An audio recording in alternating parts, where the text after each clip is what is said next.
Season 2 के start करने से पहले जल्दी से याद कर लेते हैं कि सीजन 1 के एंड में क्या हुआ था। क्रिश्चियन जो पहले हीलोज पार्टी के साथ काम करते हुए मारा गया था, दूसरी जिंदगी में बारेन काजर डार्क म्यूजिक क्लैन के यूजलेस यंग मास्टर के शरीर में रिंकार्नेट होता है। लेकिन क्रिश्चियन को पता होता है कि इस बॉडी की मौत ज्यादा दूर नहीं है और फ्यूचर में दुनिया पर भी एक बहुत बड़ा डिजास्टर आने वाला है। इसलिए वो अपनी जीनियस और प्रीवियस लाइफ के एक्सपीरियंस का यूज करके धीरे धीरे अपनी फैमिली में अपनी पोजीशन स्ट्रॉन्ग करना शुरू करता है। सीजन 1 में क्रिश्चियन अपनी स्ट्रेंथ इंप्रूव नहीं करता बल्कि अपने आसपास के लोगों का ट्रस्ट भी जीतना शुरू करता है। धीरे धीरे जो लोग उसे एक यूजलेस बास्टर्ड समझते थे उन्हें रियलाइज होने लगता है कि क्रिश्चियन एक्चुअली कुछ और ही लेवल का है। और फिर सीजन 1 के एंड तक क्रिश्चियन अपनी पोजीशन को और स्ट्रॉन्ग करने के लिए एक इम्पोर्टेंट टर्निंग पॉइंट तक पहुंचता है। सबसे इम्पोर्टेंट बात, क्रिश्चियन का गोल अब सिर्फ सरवाइव करना नहीं रहा, वह अपने डार्क मैजिक क्लैन को कंट्रोल करने और फ्यूचर के डिस्ट्रक्शन को रोकने की डायरेक्शन में सीरियसली मूव कर रहा है। और यही सीजन 1 खत्म होता है। अब सीजन 2 में देखना इंटरेस्टिंग होगा कि क्रिश्चियन अपनी बढ़ती हुई पावर और इन्फ्लुएंस का यूज करके नेक्स्ट लेवल पर कैसे पहुंचता है। तो चलो अब देखते हैं सीजन 2 में क्रिश्चियन की जर्नी कितनी डेंजरस होने वाली है। अब आगे इस एपिसोड की शुरुआत होती है और हमें इनॉग्रेशन सेरेमनी के दिन का सीन दिखाया जाता है, जहां पर क्रिश्चियन अपनी मैड मेरी के साथ हॉल की तरफ बढ़ रहा था। तभी मेरी उससे यह कहती है कि यंग मास्टर, आपका जो ये कपड़ा है वो आपके ऊपर काफी बेहतरीन लग रहा है, आप तो सच में मेरे मर्द होने के लायक है। इस पर क्रिश्चियन गुस्सा करते हुए कहता है कि आखिर तुम्हारा मर्द कौन है। तभी क्रिश्चियन के फादर आते हुए क्रिश्चियन को आवाज लगाते हैं और वो स्माइल करते हुए कहते हैं कि क्रिश्चियन, तुम तो आज काफी हैंडसम लग रहे हो। इसके लिए क्रिश्चियन अपने फादर का शुक्रिया अदा करता है। तभी क्रिश्चियन का स्मॉल ब्रदर क्रिश्चियन से यह कहता है कि king God big brother, congratulations young master बनने के लिए। इस पर क्रिश्चियन उससे यह कहता है कि हालांकि तुम अपने वर्ड्स को शॉर्ट मत करो। वहीं पर इस कारण से उसका भाई एम्बैरेस्ड होते हुए किंग गॉड एम्परर वापस से कहने वाला था कि तभी क्रिश्चियन के फादर की नजर मारिसा के ऊपर पड़ती है जो कि इधर ही आ रही थी। उसे देखकर वो क्रिश्चियन से यह कहते हैं कि अगर मैं अभी इसके बारे में सोचूं तो क्या तुमने मारिसा से माफी मांगा एंगेजमेंट को तोड़ने के लिए। इस पर क्रिश्चियन मारिसा के गुस्से भरे फेस को याद करते हुए यह कहता है कि हाँ शायद से। यह सुनकर उसके फादर खुश होते हुए उससे यह कहते हैं कि तुमने काफी अच्छा काम किया, आखिर तुम मारिसा जैसे इतनी अच्छी लड़की को कहां से खोजोगे। वहीं पर वो इसके बाद अपने स्मॉल बेटे के मुंह को बंद करके उसे उठाकर ये कहते हैं कि अच्छा ठीक है, मैं यहाँ से चलता हूँ ताकि तुम दोनों अच्छे से बात कर सके। और वो गुड लक कहकर यहाँ से भाग जाते हैं। ये नजारा देखकर क्रिश्चियन काफी ज्यादा हैरान था। तभी मारिसा उसके पास आकर ये पूछती है कि क्या काउंट के साथ कुछ हुआ है, मैं तुम्हें हेलो कहने के लिए आ रही थी। उसे देखकर क्रिश्चियन को ये एहसास हो जाता है कि उसके फादर मारिसा की वजह से यहाँ से गए हैं। तभी मारिसा आगे यह कहती है कि हालांकि मैं उनसे बाद में हाल विचार पूछ लूंगी और वैसे मैं तुम्हें कांग्रेचुलेट करने के लिए आई हुई हूँ यंग मास्टर बनने के लिए। वहीं पर वो अपने हाथ को आगे बढ़ा देती है और वो ये कहती है कि जबकि अब से तुम अपने फैमिली के मिशंस को हैंडल करने वाले हो, तुम हम लोग लगातार एक दूसरे को देखते रहेंगे। इस पर क्रिश्चियन उससे हाथ मिलाते हुए कहता है कि और मैं उस पल का इंतजार करूंगी। तभी मारिसा आगे क्रिश्चियन से ये पूछती है कि आखिर पिछले दिन तुम्हारे फादर ने क्या कहा था। इस पर क्रिश्चियन ये कहता है कि उन्होंने मुझसे तुमसे शादी करने को कहा था। ये सुनकर मारिसा ब्लश करने लगती है। तभी क्रिश्चियन बेवकूफों की तरह उसे आंख मारते हुए ये कहता है कि तुम इसके बारे में फिक्र मत करो, मैंने उन्हें मना कर दिया, वो वापस से ऐसी बातें नहीं करेंगे। वहीं पर ये सुनकर शर्मा रही मारिसा अचानक से काफी ज्यादा गुस्सा हो जाती है। ये सीन देखकर क्रिश्चियन को कुछ भी समझ नहीं आ रहा था और वो अपने मन के अंदर ये कहता है कि क्या मैंने कुछ गलत किया। इसी के साथ ही सीन चेंज होता है और मैं मेन हॉल का सीन दिखाया जाता है जहां पर सारे लोग क्रिश्चियन के यंग मास्टर बनने को देखने के लिए आए हुए थे।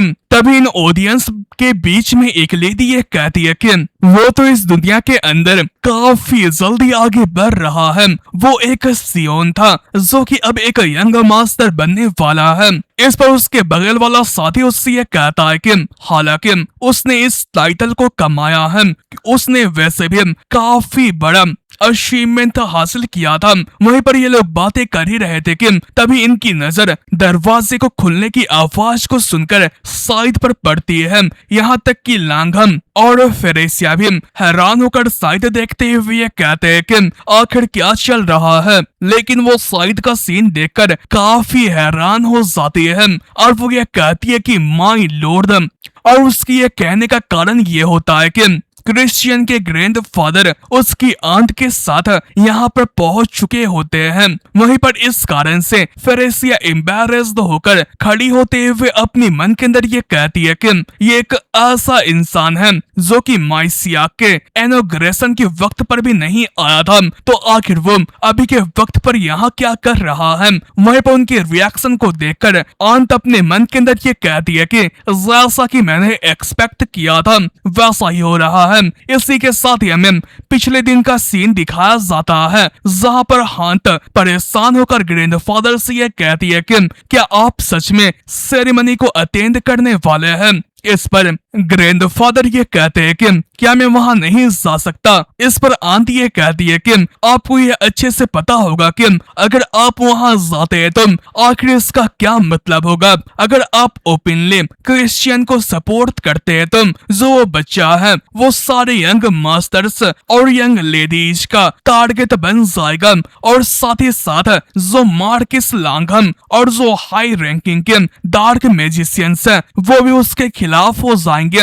यह सुनकर ग्रैंडफादर एक्साइटेड होते हुए ये कहते हैं कि उसने ही मुझसे यह कहा था कि वो इस घर का स्टार बनना चाहता है, तो आखिर वो इस कारण से परेशान कैसे हो सकता है। प्रेजेंट का सीन दिखाया जाता है जहां पर ग्रैंडफादर को देखकर मार्किस लांघम बिल्कुल भी खुश नहीं था, लेकिन जबकि वो उस फैमिली के मेन लॉर्ड थे तो वो उन्हें ग्रीटिंग्स पेश करते हैं और वो मेन चेयर के पास इशारा करते हुए कहते हैं कि आप इस तरफ आकर बैठे, और ग्रैंडफादर और मार्किस लांघम चेयर्स पर बैठ जाते हैं। ग्रैंडफादर आगे ये कहते हैं कि तुम मेरे बारे में फिक्र मत करो और सेरेमनी को आगे बढ़ाओ। इस पर लांघम इसके लिए मान जाता है और वो आगे ये अनाउंस करता है कि तो अब जाकर हम लोग इनॉग्रेशन सेरेमनी को शुरू करने वाले हैं, जिसमें क्रिश्चियन वॉन बैरन कजार्टे को एक यंग मास्टर का खिताब दिया जाता है।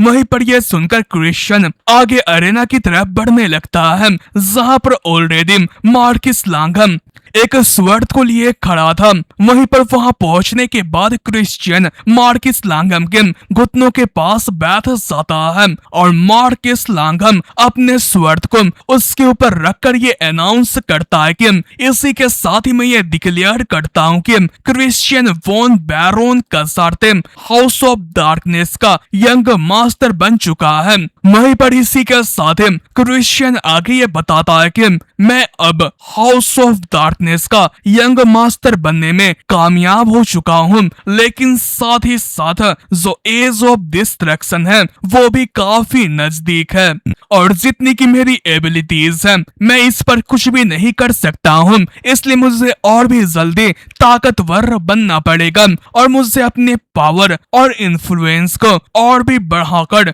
ग्रैंड यंग मास्टर बनना होगा। वहीं पर वो आसमान की तरफ देख रहा था कि तभी उसे आसमान पर एक ड्रैगन नजर आता है जो कि अचानक से इस मैन होल के ऊपर आकर लैंड करता है। ये सीन देखकर सारे लोग काफी हैरान हो जाते हैं और वो ये कहते हैं कि ये तो एक फिंड ड्रैगन है, आखिर वो इस पैरामीटर के अंदर कर क्या रहा है। वहीं पर ये ड्रैगन सीधा क्रिश्चियन को ही देख रहा था और वो एक अटैक को तैयार करते हुए क्रिश्चियन के ऊपर चलने वाला था। वहीं पर ये देखकर कुछ नाइट्स क्रिश्चियन के सामने आकर शील्ड को तैयार करते हुए कहते हैं कि ये तो यंग मास्टर को टारगेट कर रहा है, जल्दी से डिफेंसिव बैरियर्स को डिप्लॉय करो। वहीं पर तभी क्रिश्चियन की नजर उस ड्रैगन के गले के ऊपर पड़ती है जहां पर कुछ लिखा हुआ था। वो ये देखकर हैरान हो जाता है। वहीं पर जो ये नाइट्स होते हैं वो बड़ी मुश्किल से उस फिंड ड्रैगन के अटैक को रोक पाते हैं। वहीं पर ये सीन देखकर क्रिश्चियन के फादर क्रिश्चियन के लिए काफी परेशान हो जाते हैं। तभी और भी नाइट्स इस ड्रैगन को घेरते हुए ये कहते हैं कि पैट्रियार्च और यंग मास्टर को प्रोटेक्ट करो। वहीं पर वो इस ड्रैगन को घोरते हुए चारों तरफ शील्ड बना लेते हैं। वहीं पर इस कारण से ये ड्रैगन गुस्से में एक जोरदार चीख मारता है। इस कारण से शील्ड वाले नाइट परेशान होते हुए ये कहते हैं कि मैं ज्यादा वक्त तक संभाल नहीं पाऊंगा। वहीं पर यह सीन देखकर पैट्रियार्च, मैं इन्हें ग्रैंडफादर ही कहूंगा, वो स्माइल करते हुए ये कहते हैं कि जो हाउस ऑफ नेक्रोमेंसी है उन्होंने तो काफी बेहतरीन तोहफा भेजा है। तभी जो आंत होती है वो अपने स्वर्ड को अपने म्यान से निकालते हुए कहती है कि मैं उस ड्रैगन को संभाल लूंगी। इस पर ग्रैंडफादर उसे रोकते हुए कहते हैं कि तुम उसे छोड़ दो। ये सुनकर आंत परेशान होते हुए कहती है कि मुझे माफ कीजिएगा, लेकिन मेरे लॉर्ड जो वो ड्रैगन है वो एक अनडेड ड्रैगन है और अभी के वक्त पर क्रिश्चियन के पास जो ताकत है उससे वो बिल्कुल भी उस ड्रैगन का सामना नहीं कर सकता है। और वैसे भी हाउस ऑफ नेक्रोमेंसी ने उस बच्चे को नुकसान पहुंचाने के लिए उस ड्रैगन को भेजा है।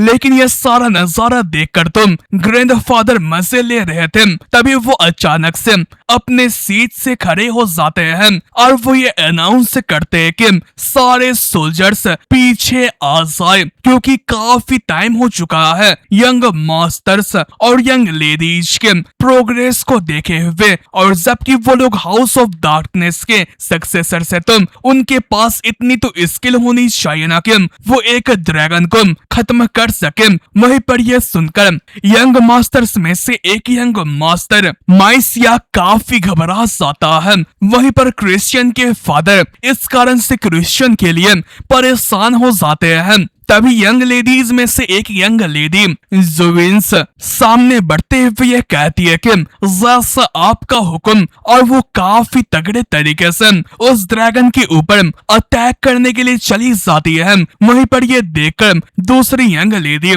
जिसका नाम जुलियान था वो ये कहती है कि वो तो सच में काफी गर्म खून की है। वहीं पर यह देखकर माइसिया घबराते हुए ये कहता है कि आखिर अचानक से वो हमें एक ड्रैगन को खत्म करने को कैसे कह सकते हैं। तभी अचानक से फ्रेसिया उसके पीछे आते हुए यह कहती है कि जो फिंड ड्रैगन है वो इस जगह पर क्रिश्चियन के पीछे पड़ा हुआ है, इसलिए तुम सामने जाकर ऐसा प्रिटेंड करना कि तुम फाइट कर रहे हो। वहीं पर फाइट का सीन दिखाया जाता है। जुविंस अपने स्प्लिटिंग स्वर्ड्स का इस्तेमाल करते हुए फिंड ड्रैगन के ऊपर अटैक करती है, लेकिन इससे फिंड ड्रैगन को घंटा कुछ फर्क नहीं पड़ता है। ये देखकर जुविंस काफी परेशान हो जाती है। वहीं पर यह सीन देखकर फाइनली क्रिश्चियन अपने चोगे को साइड करता हुआ फाइट करने के लिए चाह रहा था। वहीं पर वो आगे अपने मन के अंदर ये कहता है कि मैंने उस ड्रैगन के ऊपर मार्क ऑफ द डेड देखा, जिसे कि मैंने ग्रेट फाड़ के दौरान देखा था। ये एक ऐसा सीक्रेट टेक्निक है जिसे कि हाउस ऑफ नेक्रोमेंसी इस्तेमाल करती है मरे हुए जीव जंतु को कंट्रोल या कमांड करने के लिए। वो आगे परेशान होते हुए अपने मन के अंदर ये कहता है कि लेकिन वो यहाँ क्या कर रहा है और अभी के वक्त पर ही क्यों, क्या वो मेरे एनोग्रेशन को नुकसान पहुंचाना चाहता है। वहीं पर वो ये सब सोच ही रहा था कि तभी जो ये फिंड ड्रैगन था वो अपने पंजे से क्रिश्चियन के ऊपर अटैक करने ही वाला था कि तभी बीच में जुविन्स आते हुए उसके अटैक को ब्लॉक कर लेती है, लेकिन उसका प्रेशर इतना ज्यादा था कि ये दोनों ही पीछे चले जाते हैं। तभी जो ये फिंड ड्रैगन था वो अपने पंखों को लहराते हुए आसमान में उड़ने लगता है और उसका विंड प्रेशर इन्हें अच्छे से महसूस हो रहा था। क्रिश्चियन अपने मन के अंदर ये कहता है कि उसके पंखों से तो इतना विंड प्रेशर निकल रहा है जो कि काफी ज्यादा गजब का है, लेकिन वो तो उतना भी बड़ा ड्रैगन नहीं है। क्या वो मार की वजह से हो रहा है? और जबकि जुविन्स्की स्वर्ड की यहाँ पर काम नहीं कर रही है तो ऑर्डिनरी डिमोनिक एनर्जी घंटा कुछ नहीं बिगाड़ेगी। और वैसे भी यह ड्रैगन मारा जा चुका है तो वो उसके ड्रैगन हर्ट को बाहर निकालना ये बिल्कुल भी बकवास रहेगा। और साथ ही साथ मैं पावर ऑफ लाइट का इस्तेमाल नहीं कर सकता हूँ क्योंकि मैं हाउस ऑफ डार्कनेस के अंदर हूँ। वो यह सब सोच ही रहा था कि जो ये फिंड ड्रैगन था वो फिर से अपने अटैक को तैयार करने लगता है। ये सीन देखकर क्रिश्चियन की फट के हाथ में आ जाती है और वो जुविन्स को सामने से हटने को कहता है। वहीं पर वो लोग फिंड ड्रैगन का सामना करने में स्ट्रगल कर ही रहे थे कि तभी जुलियन यहाँ पर एंट्री मारती है और वो अपने डार्क माना को रिलीज करते हुए ये कहती है कि तुम लोगों को देखकर ये लगता है कि तुम लोग काफी कमजोर हो, लेकिन मुझे हेल्प करने दो। और वो ये कहकर अपने डार्क माना से एरो एंड बो को क्रिएट करते हुए एक जोरदार अटैक तैयार करती है और ये अटैक काफी था उस ड्रैगन को एक ही बार में खत्म करने के लिए। वहीं पर ये सीन देखकर क्रिश्चियन हैरान होते हुए अपने मन के अंदर ये कहता है कि आखिर अभी के वक्त पर क्या हुआ। उसकी जो पावर है वो तो 5th स्टार या उससे ऊपर पहुंच गई होगी, लेकिन मुझे यह सुनने में आया था कि वो 4th स्टार लेवल पर थी। तो आखिर ये पावर उसके पास कैसे आई? क्या इसी के बारे में मेरी आंट बातें कर रही थी। वहीं पर एक ही अटैक में जुलियन को ड्रैगन को मारता हुआ देखकर जो ऑडियंस थी वो जुलियन का नारा लगाना चालू कर जाती है। क्रिश्चियन अभी अपने मन के अंदर ये सोच रहा था कि जब उसने अपने एरो को पीछे खींचा तो काफी ज्यादा कंडेंस्ड डिमोनिक एनर्जी क्रिएट हुई। और यहाँ पर जुविन की रिएक्शन को देखकर ऐसा नहीं लगता है कि उसे भी इसके बारे में पता चला होगा। तो मुझे ये समझ नहीं आ रहा है कि जुलियन अपने पावर को हाइड क्यों कर रही है। क्या वो एसोद के बारे में परेशान है और साथ ही साथ हाउस ऑफ डार्कनेस का मेंबर होने के बावजूद भी वो इतना अच्छा आर्चरी का से इस्तेमाल कर सकती है? ये तो ऑफसाइडियन की तरह है। वहीं पर वो ये सब सोच ही रहा था कि तभी जो जुलियन थी वो क्रिश्चियन से ये कहती है कि ये तो काफी खतरनाक एनोग्रेशन बन गया। और हाँ क्रिश्चियन, कांग्रेचुलेशन यंग मास्टर बनने के लिए।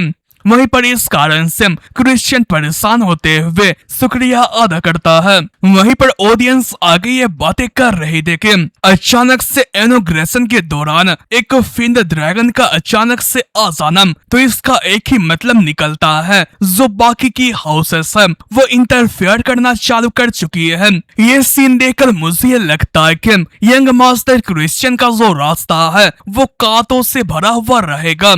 वहीं पर ये सब बातें चल ही रही थी कि तभी बीच में वाइस कमांडर मेलिन की एंट्री होती है। वो क्रिश्चियन की तरफ बढ़ते हुए ये कहती है कि लॉर्ड क्रिश्चियन, ये नजारा देखकर ऐसा लगता है कि बाकी लोग आपको बहुत बड़ा खतरा मानते हैं और वैसे भी किसी भी हाउस ने पहले इस जैसा अचीवमेंट को नहीं देखा होगा।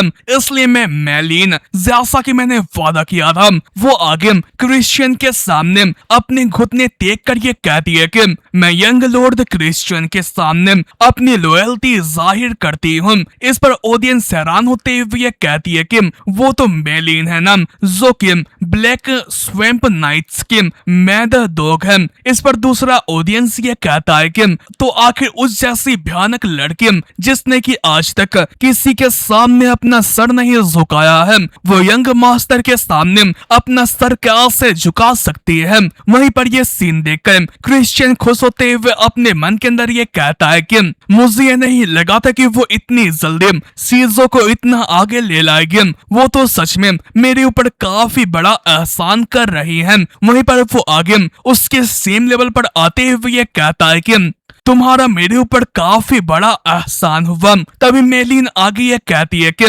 जैसा कि आपने वादा किया था, आपको मुझसे पूरे दिल से फाइट करना होगा। इस पर क्रिश्चियन स्माइल करते हुए ये कहता है कि अब काफी ज्यादा लेट हो चुका है, अब तुम अपने बातों पे पछतावा भी नहीं कर सकती हो। वहीं पर वो लोग बातें कर ही रहे थे कि तभी यहाँ पर एक तीसरे बंदे की एंट्री होती है, जो कि आते हुए ये कहता है कि यंग लॉर्ड क्रिश्चियन, क्या आप हमारे सपोर्ट को भी एक्सेप्ट करेंगे? उससे देखकर क्रिश्चियन हैरान होते हुए ये कहता है कि आखिर तुम कौन हो? इस पर ये बंदा ये कहता है कि मेरा नाम कैसन तिरामिन है, मैं हाउस तिरामिन के काउंट का एल्डेस्ट सन हूँ। इस पर क्रिश्चियन उससे ये कहता है कि ये तो काफी ज्यादा अनएक्सपेक्टेड था कि तुम पूरे तरीके से मुझे सपोर्ट दिखा रहे हो। इस पर कैसन ये जवाब देता है कि मेरे फादर ने ये कहा था कि मुझे आपको ये सारी बातें इनॉग्रेशन गिफ्ट के तौर पर कहनी है, इसलिए आप प्लीज इसे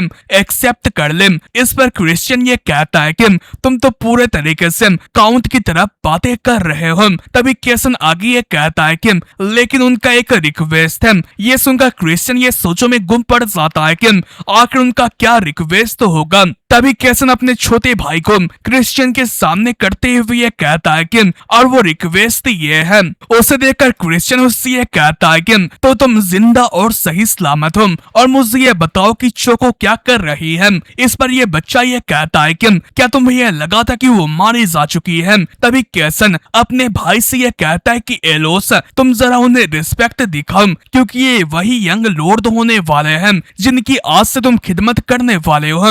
वहीं पर ये सुनकर तुम एलोस को अपने कानों पर यकीन नहीं हो रहा था।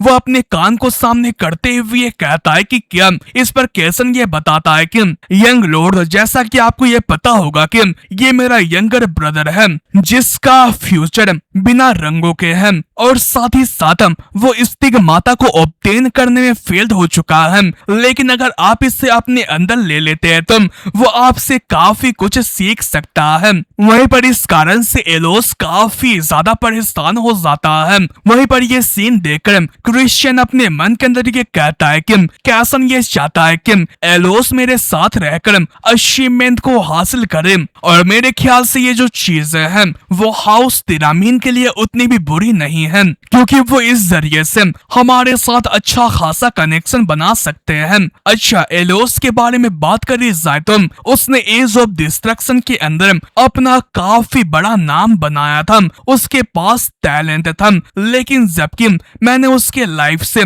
सारी स्टिग्माता चुरा ली है तो मुझे उसके लिए बुरा लग रहा है। वहीं पर वह सारी बातें कहने के बाद आगे ये कहता है कि ठीक है। वहीं पर ये सुनकर ये दोनों ही क्रिश्चियन की तरफ देखते हैं। क्रिश्चियन एविल स्माइल करते हुए कहता है कि एलोस, अब से तुम्हें मुझे अपने मास्टर के तौर पर सर्व करना होगा। वहीं पर ये सीन सुनकर एलोस के तो जमीन तले पहाड़ धस जाती है। वहीं पर ये सब सीन चल ही रहा था कि तभी एक और बंदा बीच में से आते हुए ये कहता है कि यंग लॉर्ड, इतना लेट आने के लिए मैं माफी चाहूंगा, लेकिन आपके यंग लॉर्ड बनने की खुशी में हम आपके लिए एक तोहफा लेकर आए हुए हैं। वहीं पर इसी तरीके से काफी सारे लोग क्रिश्चियन को तोहफा लाकर दे रहे थे। वहीं पर ये सीन देखकर क्रिश्चियन के फादर खुश होते हुए अपने मन के अंदर ये कहते हैं कि जो क्रिश्चियन है वो तो काफी जल्दी डार्क फैमिली के ट्रस्ट को हासिल कर रहा है। अगर ऐसा ही चलता रहा तो वो जल्द ही ग्रैंड यंग लॉर्ड बन जाएगा। वहीं पर कुछ समय के बाद जितने भी लोग क्रिश्चियन के सपोर्ट में थे वो उससे कांग्रेचुलेशंस कर रहे थे, लेकिन ये सारा सीन देखकर माइसियाक को बिल्कुल भी अच्छा नहीं लग रहा था। वहीं पर उसके गुस्से भरे चेहरे को देखकर उसकी माँ फ्रेसिया उससे यह कहती है कि माइसियाक, तुम इस कारण से गुस्सा मत हो, क्योंकि जो तुम्हारी ये माँ है वो जल्दी तुम्हें ये तोहफा देगी कि वो तुम्हारे नजरों के सामने से चला जाए। इसी के साथ ही शाम का सीन दिखाया जाता है जहाँ पर पेट्रियाच और आंट यहाँ पर से जा रहे थे। आंट आगे पेट्रियाच से ये पूछती है कि क्या हम लोग जल्द ही जाने वाले हैं, जबकि वो ऑफिशियली एक यंग लॉर्ड बन चुका है। तुम अगर आप उससे मिलकर कांग्रेचुलेट करते तो इससे कोई भी दिक्कत नहीं होती। इस पर पेट्रियाच ये कहते हैं कि इसकी कोई भी जरूरत नहीं है, और वैसे भी हाउस हाउस ऑफ नेक्रोमेंसी ने ऑलरेडी उसे इतना बड़ा तोहफा दे दिया है, जिसकी वजह से काफी ज्यादा इंटरेस्ट अब उसके ऊपर आकर लगने वाली है। इस पर आंटी ये कहती है कि हालांकि मेरे लॉर्ड, अगर हम लोग जुलियान के बारे में बात करें तो मुझे उसके अंदर कुछ अजीब लग रहा है। मैं कितना ही क्यों ना सोचूं, जो उसने पावर का इस्तेमाल किया था वो 4th स्टार का नहीं था। तभी बीच में पेट्रियार्च ये कहते हैं कि मुझे इसके अंदर कोई भी इंटरेस्ट नहीं है, जब तक कि वो हाउस ऑफ डार्कनेस को पीक तक पहुंचा सके। मुझे घंटा फर्क नहीं पड़ता है कि जिन कमजोरों ने रूल्स बनाया है उसका क्या मायने हैं। जो जुलियान है वो बचपन से ही काफी ज्यादा लालची थी। अगर वही लालच हाउस ऑफ डार्कनेस को सबसे ज्यादा ताकतवर बनाता है तो मैं जुलियान को ही पेट्रियार्च बनाऊंगा। वहीं पर यह सुनकर आंट उदास लग रही थी। तभी पेट्रियार्च आगे स्माइल करते हुए ये कहते हैं कि और अगर कोई और उसे सरपास कर लेता है तो ये काफी ज्यादा अच्छा रहेगा। इसी के साथ ही सीन चेंज होता है और हमें एक बंजर इलाके का सीन दिखाया जाता है, जहां पर काफी सारे लाश मौजूद थे और काफी सारे मास्क पहने हुए बंदे आपस में मौजूद थे। तभी एक बंदा ये कहता है कि मुझे ये लगा था कि जबकि ये इलाइट से तुम ये बाकियों से अलग होंगे, लेकिन वो लोग तो और भी कमजोर निकले। तभी एक लड़की ये कहती है कि वो तो काफी ज्यादा स्लो है। तभी एक और बंदा ये कहता है कि क्यों ना हम लोग सीधा गोल्डन को क्रॉस करते हुए उन्हें मार डालें। इस पर चौथा बंदा ये कहता है कि ये तो काफी ज्यादा प्रॉब्लम क्रिएट करेगा। तभी चौथा बंदा साइड पर एक और मेंबर को देखते हुए ये कहता है कि यंग मास्टर, आखिर आप वहां पर क्या कर रहे हैं। इस पर वो ब्लू हेयर ये कहता है कि मुझे एक इंटरेस्टिंग र्यूमर्स सुनने को मिल रहा है। इस पर उसका साथी ये पूछता है कि कौन सा र्यूमर्स। ब्लू हेयर ये कहता है कि वो ये कह रहे हैं कि हाउस ऑफ बैरन के अंदर मेरा काफी बेहतरीन यंगर ब्रदर अपीयर हुआ है। ये सुनकर ये टकला आदमी ये कहता है कि हाँ ये बात तो सही है यंग मास्टर, आपने ये कहा था कि आप तो प्रेस्टिजियस फैमिली से हैं ना। वो आगे हंसते हुए ये कहता है कि लेकिन जो हाउस ऑफ डार्कनेस के मेंबर्स हैं वो तो इडियट्स हैं। वहीं पर वो हाउस ऑफ डार्कनेस की बेइज्जती कर ही रहा था कि तभी एक जोरदार अटैक आते हुए उसके दिल को चीरते हुए साइड पर चला जाता है और वो नीचे गिर जाता है। वहीं पर ये देखकर बाकी 3 मेंबर्स काफी हैरान हो जाते हैं। तभी ये लेडी ब्लू हेयर से ये पूछती है कि आखिर तुम क्या कर रहे हो। ब्लू हेयर ये कहता है कि आखिर मैं कर क्या रहा हूँ। इस पर ये लेडी ये कहती है कि हम लोग साथी हैं तो आखिर अचानक से ये काम क्यों करना। वो इतना कहती है कि तभी वो बंदा उसे भी खत्म कर देता है। ये देखकर ये बाकी बचे हुए 2 बंदे काफी हैरान होते हैं। वहीं पर वो आगे ब्लू हेयर हंसते हुए ये कहता है कि मेरे ख्याल से मुझे ये लगता है कि अब हम लोग कॉमरेड्स नहीं हैं। और वो ये कहकर उन दोनों मरे हुए लोगों के शरीर से खून निकालकर अपने अंदर एब्जॉर्ब करना चालू कर जाता है। वहीं पर उन खून को एब्जॉर्ब करने के बाद हमें इनके शरीर को दिखाया जाता है जो कि पूरे तरीके से सूख चुका था। ब्लू हेयर आगे ये कहता है कि ये काफी ज्यादा बोरिंग है, अब मैं चलता हूँ। इस पर उसके बाकी बचे हुए साथी ये पूछते हैं कि कहाँ। ब्लू हेयर ये कहता है कि घर काफी टाइम हो चुका है, घर से दूर हुए, इसलिए मुझे यह लगता है कि एक दफा मुझे अपने घर पर फेस तो दिखाना होगा ना। वो आगे स्माइल करते हुए ये कहता है कि अगर जो टाइमिंग है वो सही है तो मुझे अपने इंटरेस्टिंग ब्रदर को अपने आप से ही देखना है। इसी के साथ ही सीन चेंज होता है और हमें दूसरी तरफ मेरी को दिखाया जाता है जो कि क्रिश्चियन के कपड़े को छीन रही थी और वो ये कहती कि उन्हें जल्दी निकाले। इस पर क्रिश्चियन बच्चों की तरह रोते हुए ये कहता है कि रुको रुको, मैं खुद से ये कर लूंगा। और इसी के साथ ही ये एपिसोड एंड होता है। आई होप कि आपको ये पसंद आया होगा। अगर हाँ तो लाइक शेयर सब्सक्राइब जरूर कर दीजिएगा और हाँ कमेंट के टॉप पर मेरा गेमिंग चैनल का लिंक होगा, उसे तो बिल्कुल सब्सक्राइब कर देना। ओके, अलविदा।